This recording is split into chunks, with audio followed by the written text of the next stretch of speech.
Happy New Year. It's January, it's not particularly warm, and I'm at Nangaro. And you may be thinking, not Nangaro again, Bob. Didn't we do Nangaro last year? Yeah, we did. We did it on the Cardiff Railway, but I mentioned then that there were two stations in Nangaro, one which was low level, which you climbed up to, and one which was high level, which is this one, which you climb down to. In actual fact, the entrance to the station would have been behind me. And I say station, well, it wasn't really a station, it was more of a halt. And as you'll see, as this series goes on, quite an interesting halt as well. You see, I'm standing on what was the track bed of the Alexandra Newport Dock Railway. When it was built, it was known as the Pontypridd, Caerphilly and Newport Railway, get that right. So the ADNR, put that up there, and the PCN, put that up there. The PCN became the ADNR, so we'll get those initials right up front. Now, different railways have different names: the Spratton Winkle line, the Lavender line, the Watercress line. I saw one recently which I'm pretty sure was called the Elephant Bear line. Yeah, exactly. This one didn't have a name per se, but if I wanted to give it a name, I would genuinely be calling it the Quirky Line, because believe you me, there was so much about this railway which make you think, what? So strap in, this one's going to be a bit of a bumpy ride. So why was it built? Well, why was any railway in Wales built? It was built because there's coal up behind me, and down there there's a dock. In this particular case, Newport Dock, Alexandra Dock. And a lot of coal was going down to Cardiff. A lot of coal was starting to be shipped down to places like Barry and Penarth, and they wanted a cut of the business, quite rightly so. And you may think, well, that's easy. You just take it down to Cardiff and then you take it along to Newport.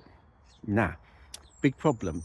In those days, the lines to Newport, the GWR, South Wales Railway GWR, were broad gauge. Brunel had built them to broad gauge. So you'd need transshipment. So what the mine owners and some of the philanthropists behind Alexandra Dock wanted to do was have a line which connected the valleys. Rhondda Valley, the Merthyr Valley, the Dare Valley, and the mines up there with the dock down in Newport. So in 1864, they started to build. And to give you some idea of the quirks, had I been standing here at Nangaro Halt, at one point in its history, a train would have come past being hauled by a Taffel railway engine. Another one would have come in the other direction, a passenger train, not stopping at this halt, but that's a GWR train. Oh, and finally, here comes a motor coach, owned by the Alexandra Dock Newport Railway. It really was quite a fascinating combination of different elements to make up the one line. So where did it start? Well, in 1884, it started up here at Pontypridd, and they built a line down through some familiar places from the Cardiff Railway. We talked about Upperboat, Dinia, Rhydyfelin, and it ended up Nangaro and then came up into Penrose Cutting. Yes, Penrose Cutting again, and I have mentioned the ADNR in a couple of videos I've done previously. And in another video, I will get up there and just point out where it all went and where it all came down from. At that point, it went on the Rumney Railway. Now, they did have powers to build their own line, but they did a deal with the Rumney to get their trains into Caerphilly and on to a small place called Van, just past Caerphilly station, in exchange for Rumney using this line. In actual fact, they never did, but the powers were there. Once they got to Van, they hooked up with the Brecon and Merthyr. Now, the Brecon and Merthyr had built this branch from Macon down to Caerphilly. It wasn't brilliant. It wasn't in that good a shape. In fact, before they operated trains on it, they had to do a lot of work to get it up to scratch.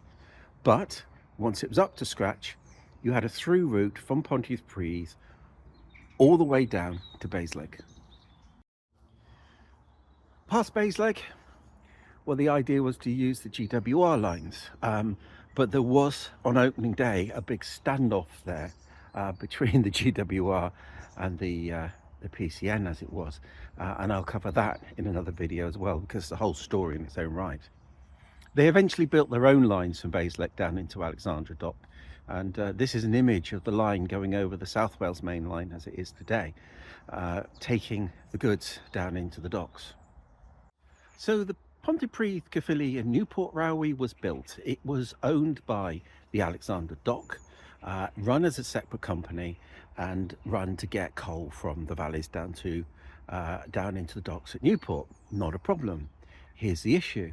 The PCN didn't actually own any of their own locomotives. So they had a bit of an issue when it came to running coal trains. And they contracted that out to, of all people, the Taffrail Railway, who started running trains using private owner wagons from the various valleys down this line and into Newport. And this is what I was saying. You'd sit here and you'd watch Taffrail Railway engines coming down this line. When it came to opening a passenger service, they did buy some coaches, and I've been had real problems trying to find any images of them, but they did exist. And they hired locomotives from the Alexandra Dock Company, who had their own locos for running around the yard, to run the passenger services. Latterly, that was subbed out to the Great Western Railway, and they ran services down this line. In 1897, the Pontypridd, Caerphilly and Newport became part of the Alexandra Dock Group and became the Alexandra Dock Newport Railway. So in 1902, the ADNR bought some motor coaches. They bought them from a company in Glasgow, and I'll go into detail with these when I actually do the passenger services in another video. There are no images I've been able to find of them. These are ones that went to another railway which were of an identical build. So they started the service up at Pontypridd, but didn't use the station. They used their own halt, so they didn't have to pay all the fees to use the Taffrail station. And it was called Tram Road, and this is an image of it, a very basic station. And then they opened them in places which we've come across before. Glintaff, maybe not. Treforest.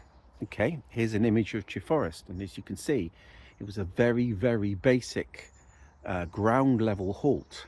And as these rails cars came into the halt, they dropped down some steps which people would climb up to get into.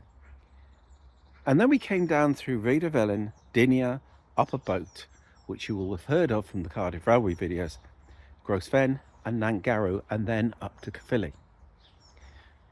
Now, even though they were small hamlets and small places, these motor coach services were very successful. So they wanted to get hold of some coaches to add to them. And again, the Quirky Line did it very differently. The coaches they bought are formerly being used by the Buffalo Bill Wild West show as sleeper cars, and they'd bought them from Barnum and Bailey Circus, who had actually got them built. They were converted to passenger coaches, and they then were put into service. Again, very, very successful. In 1921, the Railways Act meant that the Alexandra Dock Newport Railway became part of the GWR. They kept running it as it was, and one of the only real changes was they put the word halt onto a number of the stations down here because of the proximity of this line to the Cardiff Railway, which was over the other side of the valley and had duplicate names. In 1948, it became part of British Rail, and the line still operated, albeit it wasn't in very good condition. This image shows an auto train coming into Nantgarrow in the 1950s, roughly where we're standing here. And you can see the waiting rooms, the waiting shelters, not exactly in very good condition. What killed this line for passengers was the buses. It was so much easier to put a bus on and to take it right to the centre of these villages and have multiple stops throughout. And so as a result, people started using the bus to get to Caerphilly or to Pontypridd rather than using this line. And in fact, passenger services were withdrawn in September 1956. The line was singled and ran for a number of years, but it too ended in 1965. It really wasn't needed. There were other ways of getting coal from the valleys down and up to the Rumney Valley, which is what it's really used for.